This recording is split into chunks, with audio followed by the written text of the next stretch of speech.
Hello children, let's we learn classification of plants. We can easily notice the difference in the shape and height of the plants in our surrounding. It is easy to classify the plants on the basis of this observation. Some plants grow tall, their stem or trunk is hard and strong. They have branches at some height above the ground. They bear flowers and fruits for many years. Such plants are called trees. Trees are tall, big, and perennial. That is, they live for many years. Now, see children, some plants grow close to the ground. They give out branches very close to the ground.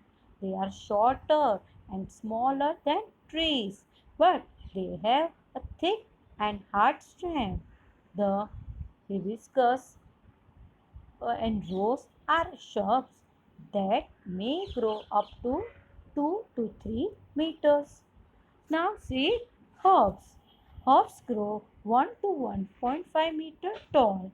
The stem of herbs are green and quite flexible as compared to those of trees and bushes.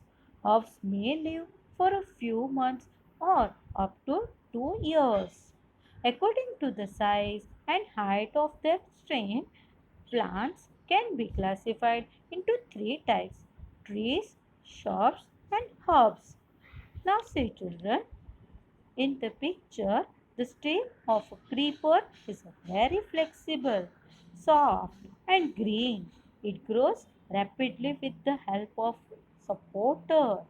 So, according to the period of their lifestyle, plants are classified as annuals, biennials, and perennials.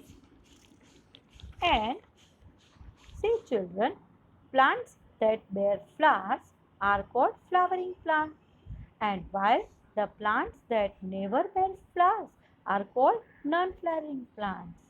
Non-flowering plants, they may not have organs like roots, stems, and leaves. Okay children?